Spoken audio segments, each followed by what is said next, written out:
আসসালামু আলাইকুম। আজ আপনাদের সাথে আমি একটা কাচ্চির রেসিপি শেয়ার করতে আসলাম। আমি প্রথমে পাতিলে মাংস দিয়ে দিলাম, তারপর লবণ দিলাম, আদা বাটা, রসুন বাটা, সাথে টমেটো সস দিব। টমেটো সস দিয়ে দিলাম, পরিমাণ মতো আমি আগে মেপে রেখেছিলাম। তারপর বাদাম বাটা দিলাম, সাথে পোস্তদানা ছিল। এগুলো সব আমি আগে পরিমাপ করে রেখে দিয়েছিলাম। এখন মরিচ গুঁড়া দিলাম,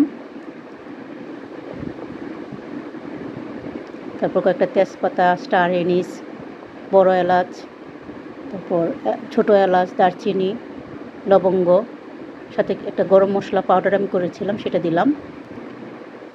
টক দই দিলাম হাফ কাপ পরিমাণ, আর সাথে পেঁয়াজ বেরেস্তা আমি গুঁড়ো করে দিলাম।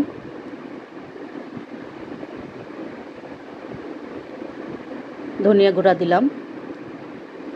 সব দেওয়ার পর হাত দিয়ে ভালো করে মেখে নেব। মেখে তারপরে এটার সাথে আবার আমি ওই যে পেঁয়াজ বেরেস্তাতে তেলটা ছিল সেটা আমি একটু গরম করে তাতে দিয়ে দিলাম। এটা দিয়ে আবার মাখিয়ে নিব। ও আচ্ছা, আমি পেঁপে বাটা দিতে ভুলে গিয়েছিলাম, এখন আবার পেঁপে বাটাটা অ্যাড করলাম।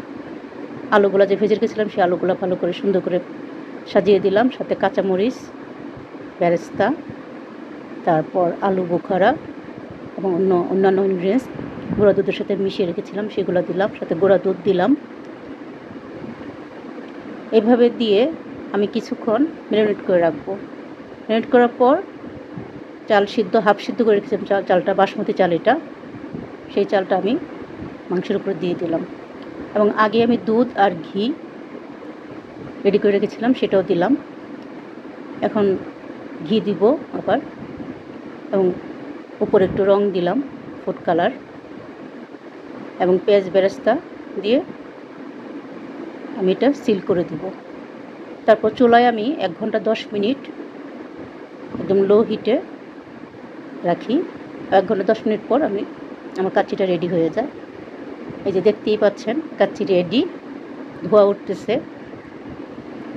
আসলে সবাই তো মাটন কাচ্চি করে, আমি একটা বিফ কাচ্চি করলাম। এই যে আমার কাচ্চি কি সুন্দর কালার হয়েছে দেখেন। আমি এখানে আপনাদেরকে সার্ভ করে দেখাচ্ছি।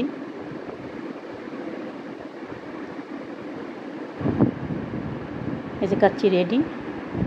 আসলে এটা খেতে খুব টেস্টি হয়েছিল। আমি এটার সাথে একটু শসা, লেবু এবং জালি কাবাব দিয়ে সার্ভ করেছি।